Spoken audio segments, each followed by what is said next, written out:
tardes a todos. En este nuevo encuentro vamos a estudiar la prueba de los contratos, ¿sí? Y vamos a recorrer el artículo 1019 y 1020 de nuestro Código Civil y Comercial.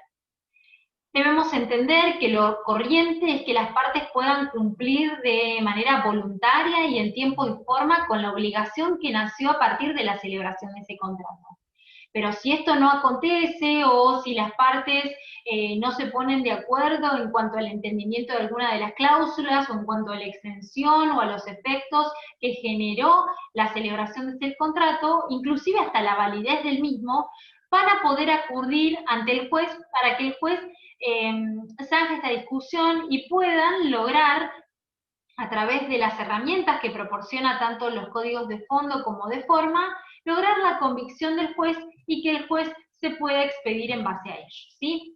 Debemos saber que cuando hablamos de prueba, sí hay múltiples definiciones de lo que es prueba, ¿sí? Si recurrimos, por ejemplo, al diccionario de la Real Academia Española, cuando hablamos de prueba, lo que nos dice es que es aquella razón, argumento, instrumento, o aquel medio con el que se pretende demostrar y hacer patente la verdad o la falsedad de algo.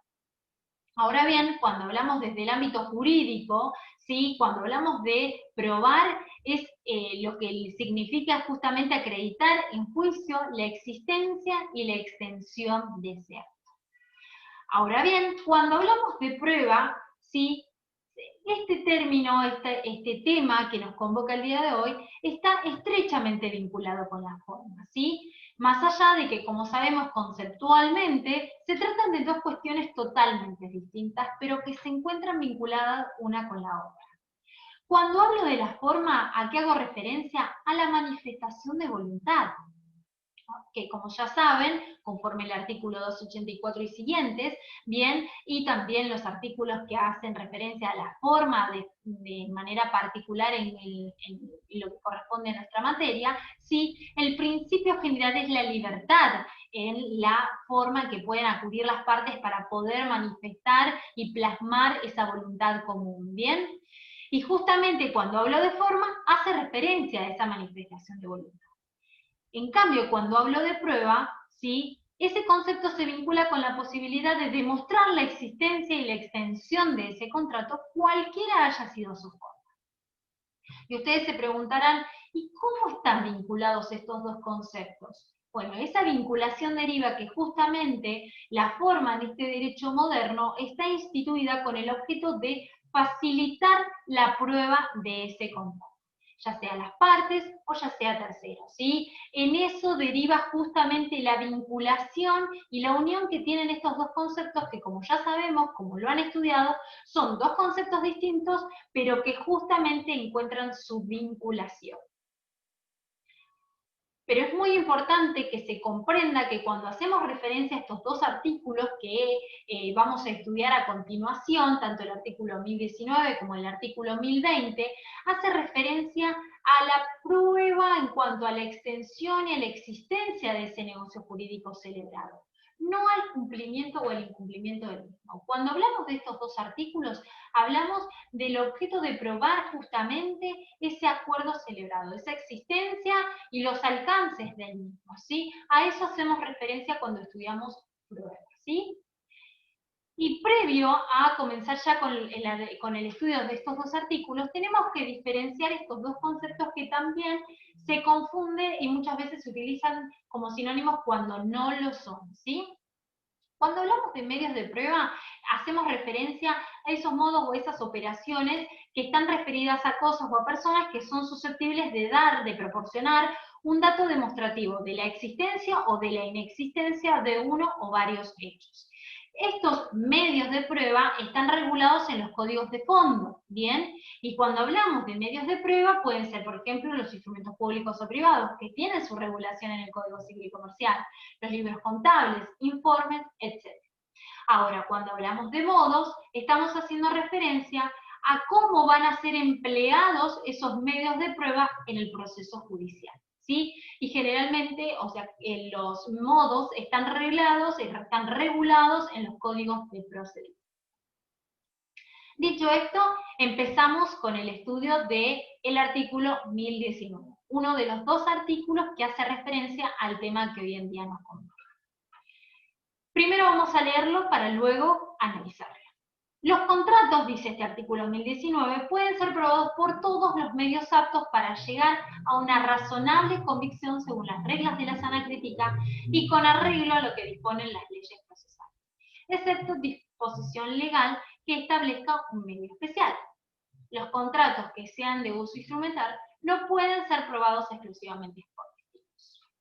Antes de analizar este artículo, sí, recuerden que el artículo 75, inciso 12 de nuestra Carta Magna, de nuestra Constitución Nacional, refiere que le va a corresponder al Congreso Nacional el dictado de los códigos de fondo, mientras que es materia reservada a las provincias el dictado de aquellas leyes que hacen al procedimiento, ¿sí? Frente a esta disposición de este artículo 75, inciso 12, ¿sí?, puede generarse el cuestionamiento a ver si el legislador en este Código Civil y Comercial excedió en el ámbito que le corresponde, ¿sí? Si al regular materia de prueba en el derecho contractual excedió los límites y las atribuciones dispuestas en este artículo 75, inciso 12. Debemos entender que el Código Civil y Comercial se encuentra autorizado a poder regular y reglar toda cuestión que hace justamente a la admisibilidad y a la existencia de un derecho que le corresponde, un derecho sustantivo, ¿sí?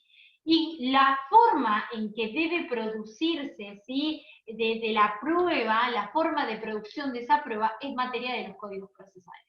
Por eso mismo, al regular esta cuestión en materia contractual en nuestro Código Civil y Comercial, se entiende que no invadió zonas que no corresponden, ¿sí? Inclusive, la Corte Suprema ha establecido que el Código Civil y Comercial tiene justamente facultad para dictar esas normas procesales siempre y cuando sean necesarias para asegurar la existencia de un derecho que, o de instituciones que están reguladas en los códigos de fondo, ¿sí?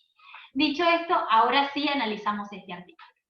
Cuando hablamos de este artículo 1019, tenemos que tener en cuenta que hoy en día, en base a este artículo que ya leímos, ¿sí?, se consagra el sistema de valoración judicial basado en la sana crítica, ¿sí?, basado en el hecho de que justamente el juez va a poder, ¿sí?, el juez va a ser quien va a poder valorar libremente las pruebas que sean acompañadas y que sean generadas en el proceso y va a poder elegir, ¿sí?, elegir libremente siempre que al momento de expedirse funde la elección efectuada, ¿sí?, explique el razonamiento que lo llevó justamente a la conclusión valorativa que adoptó, ¿sí? Eso hace referencia cuando hablamos del sistema de valoración judicial basado en las reglas de la sana crítica, ¿sí? Conforme a este artículo 1019, la regla es clara. Los contratos se van a poder probar por todos los medios aptos que nos brinden nuestros códigos, ¿bien? Salvo que la ley disponga un medio especial, como ocurre, por ejemplo, cuando hablamos del artículo 1552, que establece que cuando se celebra un contrato de donación de una cosa mueble, registrable, o de una cosa inmueble, o cuando hablemos de las prestaciones periódicas o vitalicias, se deben otorgar a través de la escritura pública, ¿sí? Acá vemos que hay una forma establecida para probar la existencia de ese contrato. Por lo tanto, en estos casos no hay una amplitud probatoria, ¿sí? Porque a mayor solemnidad, mayor rigurosidad a los efectos probatorios, ¿bien? El código en este artículo lo que marca justamente es una importante apertura en materia de prueba, ¿sí?, de los contratos, admitiendo en general todos los medios aptos ¿para qué? Para lograr en el juez la convicción de que ese hecho, que ese contrato y que ese acto existe, ¿sí? A eso hace referencia este artículo 1019. Además, este artículo 1019 permite lo que es la prueba testimonial a los fines de acreditar la existencia, pero no puede ser la única que se utilice con ese objetivo, ¿sí? No la excluye, pero la limita, ¿sí? Debe decir que no se puede probar exclusivamente a partir de testigos aquellos contratos que sean de uso instrumental, ¿sí? A eso hace referencia. No la excluye, pero la limita, ¿sí? No puedo de forma exclusiva probar con testigos la existencia de un acuerdo cuando justamente sea de uso, extenderlo de forma instrumental. Dicho esto, pasamos a analizar el siguiente artículo, que es el artículo 1020, ¿sí? Y luego vamos a estudiar la diferencia y por qué estos dos artículos no tienen que confundirse uno con el otro, ¿sí? Es importante ya, la primera oración nos indica a qué contratos van a poder ser aplicados las reglas que dispone este artículo 1020. Fíjense que dice los contratos en los cuales la formalidad es requerida a los fines probatorios. Exclusivamente a esos contratos voy a poder aplicar este artículo 1020. No voy a poder aplicar cuando la forma es requerida bajo una solemnidad absoluta o relativa, solamente cuando la formalidad es requerida a los fines probatorios. Donde me indica este artículo que cuando se trate de esos contratos, ¿sí?, van a ser probados por otros medios, inclusive por testigos. Ahora bien, ¿en qué casos? Lo que nos dice este código, que van a poder ser probados esos contratos, inclusive por testigos, cuando hay una imposibilidad de obtener la prueba, ¿sí?, cuando haya sido cumplida la formalidad, pero no me puedo hacer de ella, o cuando existe el principio de prueba instrumental, que ahora a continuación vamos a ver a qué se refiere, o cuando se comenzó con la ejecución del mismo. En estos tres casos, el código en este artículo 1020 habilita que la parte pueda hacer uso de otros medios para probar la existencia de ese contrato, inclusive por testigos, ¿bien? Pero debe mediar alguno de estos tres supuestos, ya sea que hay una imposibilidad de obtener la prueba cuando se cumplió con la formalidad, ya sea cuando haya un principio de prueba instrumental o cuando se comenzó con la ejecución del mismo. Cuando hablo de principio de prueba instrumental, el mismo código, el mismo artículo 1020 lo define. Hace referencia a cualquier instrumento que emane de la otra parte, de su causante o de una parte interesada en el asunto, que justamente haga verosímil la existencia de ese contrato, que genere la convicción de que ese contrato existe y que se extendió, ¿sí? Es muy importante que se entienda esta cuestión que también va relacionada con lo que le dije anteriormente, ¿sí? Cuando hablamos de los contratos formales absolutos, conforme el artículo 1552, por ejemplo, ¿sí?, a mayor solemnidad, mayor exigencia probatoria, ¿sí? Y como les dije al principio, solo aquellos contratos, tal como lo refiere la primera oración, en los cuales la formalidad es requerida a los fines probatorios. En esos casos, la norma, y teniendo en cuenta estos tres supuestos que me habilita, voy a poder demostrar la existencia haciendo uso de otros medios probatorios, ¿sí? Estos tres supuestos son el punto de partida de este artículo, ¿sí? Cuando hay una imposibilidad de poder justamente obtener esa prueba, cuando se cumplió con la formalidad, cuando se le dio un principio de prueba instrumental o cuando se comenzó la ejecución. En esos casos, la norma, como les dije, habilita que la parte pueda probar por otros medios la existencia de ese acuerdo, inclusive por testigos, ¿bien? En esos casos, ¿sí? ¿Por qué no se debe confundir este supuesto con el artículo 1019? ¿Por qué? Porque el antecedente de este artículo 1020 es la imposibilidad de probar, de obtener prueba, de probar ese acuerdo, ese contrato celebrado, ¿sí? En eso radica la diferencia en cuanto al uso de esta prueba testimonial, ¿sí?